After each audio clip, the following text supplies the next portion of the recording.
Sleep and IVF.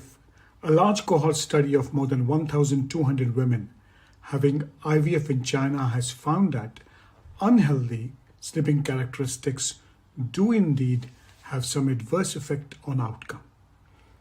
By reducing number of oocytes and their ability, a meta-analysis reporting last year found 33 eligible studies from an opening total of 1,200.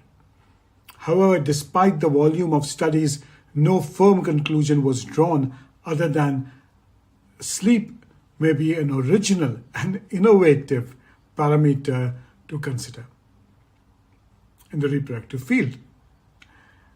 Now, a large prospective cohort study analyzing the sleep patterns of 1,276 women having IVF in China suggests that unhealthy sleeping characteristics, short nocturnal sleep, inadequate sleep, poor sleep quality, having trouble falling asleep may inhibit quantity of oocytes and their potential for maturity and fertilization.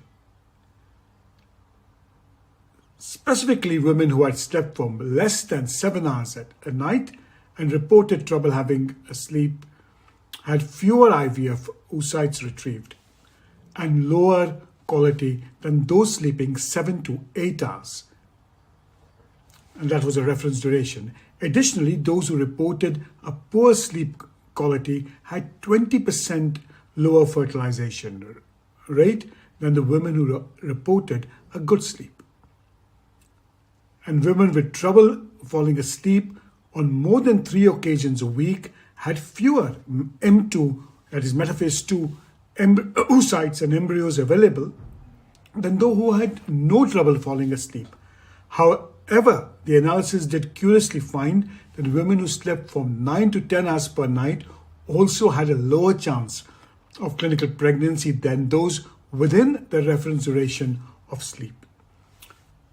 And this was an adjusted odds ratio of 0.65. Moreover, the positive association between sleep duration and fertilization rate, number of oocytes retrieved, and good quality embryos and pregnancy rate was only evident in women over the age of 30 years and those with poor sleep quality, thus suggesting that an effect of nocturnal duration on implantation and clinical pregnancy is modified by age. Unlike some other studies, this analysis did not find any adverse effect of shift work on implantation and pregnancy rate. This, however, was a complicated study in which sleep patterns were self-reported and multiple covariates integrated into the analytical model: age, BMI, smoke, exposure, alcohol consumption, stimulation protocols, infertility diagnosis, FSH and AMH levels at day 3, pregnancy and clinical pregnancy rates. The complexity of this study means that definitive conclusions are hard to draw, but the authors seem confident that short duration and disorders were associated with impaired oocyte quantity and quality. However, they also concede that the underlying mechanisms are poorly understood, but note that the dysregulation of clock genes may in fact cause diminished ovarian reserve, abnormal reproductive hormone sensitivity of theca cells, disturbed DNA repair, and eventually reduction in oocyte quality. They also note that a disrupted circadian rhythm can reduce levels of melatonin in the follicular fluid and trigger oxidative stress damage to oocytes. Interestingly, season was one of the many covariates included in this study, with the timing of egg collection allocated to spring, summer, autumn, or winter, while majority of retrievals, 48%, took place in the summer. There are no details of seasonality affected results.